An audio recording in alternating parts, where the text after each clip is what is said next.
आप बीती बातें। नहीं, मेरे पापा मर चुके हैं और मरे हुए आदमी का मुंह देखकर घर से बाहर नहीं निकलते। रवि कुछ गुस्से में और आश्चर्य के साथ बोले, तुम यह क्या कह रही हो? हाँ, मैं ठीक कह रही हूँ, मैंने यही उत्तर दिया। यही तो आप लोगों ने कुछ समय पहले बोला था मुझे, शायद आप भूल गए। मैं उस टाइम बहुत ज़्यादा दुखी थी, तो मैं कुछ नहीं भूली।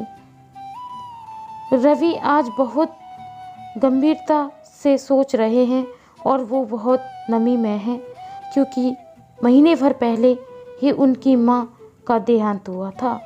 वैसे तो उन्होंने स्वयं को बहुत अच्छी तरह से संभाल लिया है, पर आज रह रहकर उनकी आंखें भर रही हैं, क्योंकि अभी अभी उन्होंने अपनी माँ का एक बड़ा सा फोटो फ्रेम करवा हॉल में लगाया है।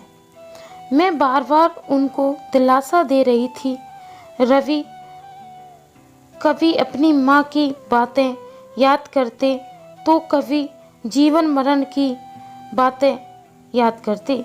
अचानक रवि ने पूछा, अनु, तुम्हारे भी तो पापा गुजर गए हैं, तुम उनका भी कोई फ़ोटो मुझे क्यों नहीं दे देती?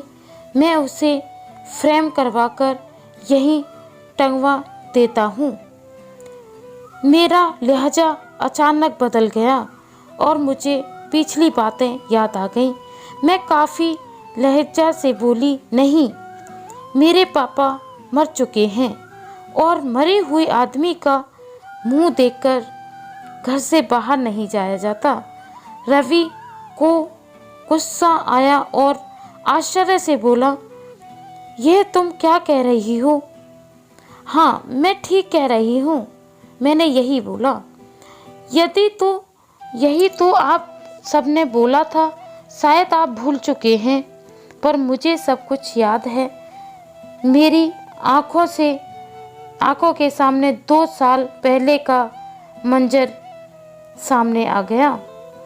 जिस शनिवार को मायके से होकर आई थी, ठीक अगले ही शनिवार को मेरे पिता जी की हार्ट अटैक से मृत्यु हो गई। मुझको तो यकीन ही नहीं हुआ और ना हो रहा था कि मेरी दुनिया उजड़ गई। मेरे पापा अब नहीं रहे। एक बेटी के लिए पापा दुनिया होते हैं और आज मेरी दुनिया उजड़ सी गई। मुझे यकीन नहीं हो रहा था, इतना घातक मेरा दिमाग शरीर सब हो गया था। उनकी अरेस्टी से वापस आते समय पापा की एक फ़ोटो मैं अपने साथ ले आई, जिसे फ्रेम करवाकर मैंने उसी जगह पर टांग रही थी जहां आज रवि अपनी मम्मी की फ़ोटो लगा रहे हैं। पर पापा की फ़ोटो लगाते देख सासू माँ चिल्लाती हुई बोली, क्या कर रही हो बहू?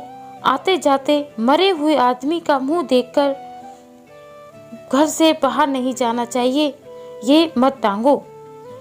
मैं सहम सी गई। मैंने कहा, मैं अपने बेडरूम में लगा लेती हूँ।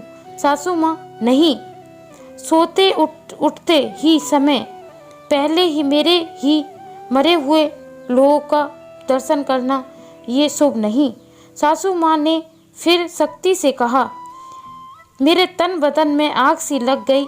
मैंने फिर भी पलटकर जवाब दिया, माँ जी, यहाँ कोई अजर अमर होकर नहीं आया है, सभी को एक ना एक दिन मरना ही है।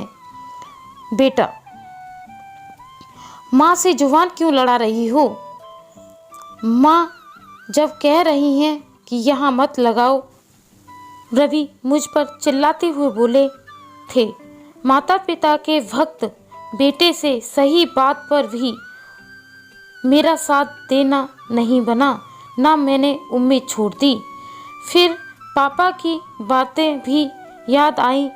घर की शांति के लिए कभी कभी समझौता करके मौन रह जाना ही उचित होता है, क्योंकि इससे विवाद नहीं बढ़ता और वह मन ही मन मैं सब सुनती रही और ये सब बर्दाश्त करती रही। मैंने अपने पापा की फ़ोटो अपनी ही अलमारी में लगा दी। जब भी अलमारी खोलती हूँ अपने पापा को देखती हूँ, एक उलझा सा रहता है कि पापा, आपका कहना गलत था कि बेटियों का घर ससुराल होता है। लड़कियों का तो कोई घर ही नहीं होता पापा, लड़कियों का कोई घर नहीं होता। डबडबाते हुए मैं सिसकते पड़ी और रोने लगी। रवि को सभी घटनाक्रम याद आ गया। उसके हृदय में वैसे ही दर्द का समंदर लहरा रहा था। आज मेरे दर्द को भी उसने बड़ी शिद्दत से महसूस किया। फिर शर्मिंदगी से पछताव के साथ मुझको अपनी बाहों में लेते हुए बोले, sorry, I am very very very sorry Anu. मैं आज ही पापा की फ़ोटो यहाँ लगवा देता हूँ। पापा की बहुत याद आती है। मैंने भी यह सोचकर रवि को माफ़ कर दिया। जब इंसान का दर्द अपबीता नहीं होता तब तक उसको उस दर्द का समझ नहीं आता, वो महसूस नहीं कर पाता। आज मैंने अपने पापा की कही बातें परिवार को एकजुट की सलाह से मैं सहमत रही और मैंने रवि को माफ़ कर दिया। मैं आपसे जानना चाहती हूँ, क्या एक बेटी का कोई परिवार नहीं, कोई घर नहीं? जब पति का मन आए, जब वो घर से बाहर कर दे। राधे राधे। जय श्री कृष्ण।